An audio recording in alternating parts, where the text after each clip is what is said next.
Pending आहे? Cath lab आपण जवळपास 24 कोटी रुपये खर्च करून कॅथ लॅब आता म्हणजे फायनल स्टेजला आहे. हे चालू करायला फक्त 67 लाख रुपये जी प्रशासकीय मान्यता डीजी सेटसाठी आणि ट्रान्सफॉर्मरसाठी होती ह्याच्यामुळे राहिलेला आहे.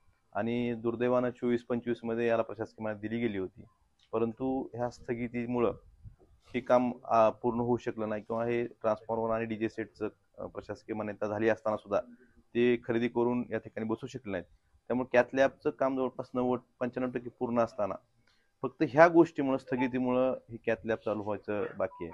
माझी शासनाला एवढीच विनंती आहे की कमीत कमी बाकीच्या गोष्टी राजकारणी ठिकाणी राहिल्या, ज्या ठिकाणी सर्वसामान्य माणसाचा आरोग्याचा प्रश्न येतो, कॅथ लॅब जर चालू झाली तर आपल्याला जे हृदयरोगाचे पेशंट आहेत हे अँजिओप्लास्टी सुद्धा या ठिकाणी होऊ शकते.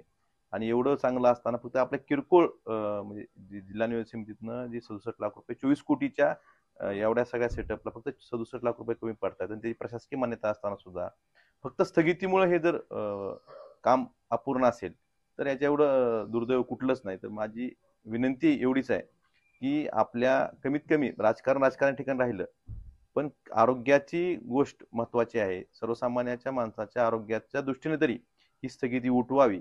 आणि ही जी पेंडिंग काम आहेत, बऱ्याच औषधं सुद्धा औषधं गोळ्या सुद्धा प्रशासकीय मान्यता त्याची असताना फक्त स्थगितीमुळं सिव्हिल हॉस्पिटल असेल किंवा मेडिकल कॉलेज असेल त्यांना घेऊ शकत नाहीत. उधारीवर उसनवारीवर त्यांना काम करावं लागतं. अशा वेळेस सर्वसामान्याच्या आरोग्याशी खेळू नका. राजकारण ठिकाणी ठेवा आणि सर्वसामान्याच्या आरोग्याशी तरी खेळू नका, आणि स्थगिती उठवून महाराष्ट्रातला एकमेव जिल्हा असा आहे की 24-25 निधी खर्चित आहे, 25-26 तर लांबच. त्यामुळे माझी विनंती आहे की मुख्यमंत्र्यांना माझी विनंती आहे की राजकारण त्या गोष्टी हेवे दावे असतील, मतभेद असतील, परंतु त्या राजकारणामुळे सर्वसामान्याच्या आरोग्याची खेळ होऊ नये एवढीच विनंती मला मुख्यमंत्र्यांना करायची.